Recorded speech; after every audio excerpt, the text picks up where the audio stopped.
In this lecture, we're going to learn about if with an initializer. And this is a way we can make it easy to pass some data to our if condition and make it do things. Okay, here we have a piece of code we can play with. We have two variables, speed and go, and we are doing an if test on the go variable. If go is true, we're going to fall in here, and we're going to do a nested if statement in here, which is going to use the speed. But the speed is defined outside this if block here, and it's really polluting the outer scope. And by polluting the outer scope, we mean that it is there, it is taking up this name. We can declare another variable called speed, and even worse, we can change it by mistake. So a good solution would be that this speed variable is declared inside the if statement. But if we do that, it's not going to show up in the else statement here, and we might want to do that. Modern C++ offers a feature of passing an initializer value inside our if statement, and it is going to solve all these problems that we just talked about. Let's look at how that might work. We might actually pass another variable in our if statement, and that's going to be our initializer. We're going to declare it and initialize it in place. And you have to initialize it in place. If you don't do that, you're going to get a compiler error, by the way. And inside our if block, we can use it. You see, we are saying if high speed greater than 5, we're going to do something. And we can even have access to this variable in our else or else if clauses. You see here we are printing high speed, so we have access to it. And the good thing is this high speed variable that we passed as our initializer is not going to show up outside our if block here. So we can declare another variable called high speed. We can really do whatever we want. And this is going to be super clean because this variable is only used inside our if block, and that's only where it is going to show up. Okay, this is really all there is about this idea of if with initializer. Let's head to Visual Studio Code and actually play with us. Okay, here we are in our working directory. The current project is going to be if with initializer. We're going to grab our template files and we are going to paste them in place. If with initializer, not switch. So let's do that. And we're going to open this in Visual Studio Code as we always do. We're going to open up our main file, take out whatever it is we don't need. And we're going to go down here and put in our code we want to play with. We have a variable called speed, we have another called go, and we are saying if go, we're going to try and use the speed. If the speed is greater than 5, we're going to say slow down. It is greater than 5, so we're going to say this. And if the condition here is false, we're going to fall in this else block, and we're going to print out stop. But one thing I want to do here is use the speed variable in all these blocks.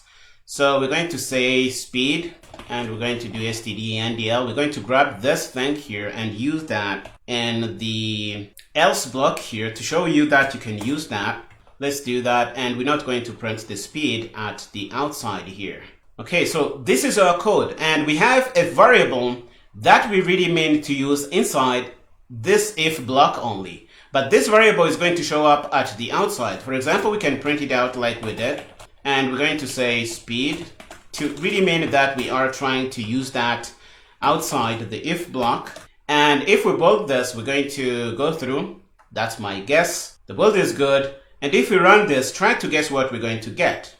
Let's go through this together. Speed is 10. Go is false. So this test here is going to fail. We're going to fall here. We're going to say speed, and we're going to say stop. And we're going to print this saying out of the if block speed, we're going to show the speed here. So we're going to see these two statements here and this one. And the one on the top here is not going to be executed. Let's run this because I think we have already built this. Let's bring up a terminal because one we had just went away. And we can run rooster.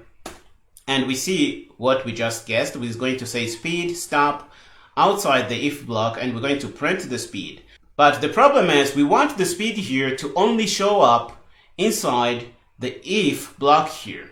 We don't want it to be visible on the outside because we have no use for it there. Okay, so what we can do, we can use an initializer. And the way we do that, we're going to take this, we're going to copy this and remove this semicolon because we don't need it anymore. And we can take that and put that as a first parameter in our if statement. And we're going to separate these things with a semicolon like this. And if we do this, we're going to get exactly the same thing we had before, but this thing on the outside now is going to fail because the scope of speed here is inside this block here. Okay, this is really all we set out to do. We wanted to have a variable that we could use inside our if block and make sure that variable doesn't show up outside the block here of our test we are doing with if statements. And we have achieved that. If you try to compile this, you're going to get a compiler error, but let's show the terminal and be able to see the problems. Identifier speed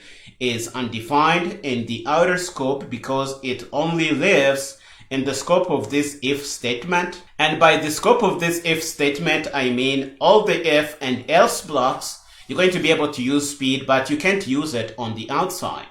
So we're going to comment this out, but before we do, let's try to build it anyway and show you the compiler error because you need to see that. So the compiler error is here and it's going to say speed was not declared in the main function, and that's the problem we have. So we can comment this out and the problem is going to go away. We're going to build with GCC and you're going to see that the build is going to be good and all is going to be fine. If we print this out, we're going to get speed and stop, and let's try and run this so that you can see for yourself. We're going to get speed and stop.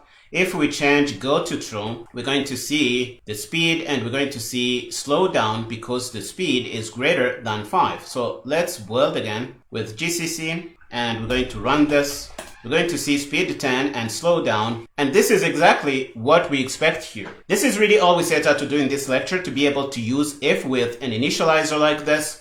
One thing you should know is that you can't have more than one initializer. If you try to do that, you're going to get a compiler error. But if you only need one initializer, this is going to work pretty well. We are going to stop here in this lecture. In the next one, we're going to learn about switch with an initializer, and we're going to see how that works out. Go ahead and finish up here and meet me there.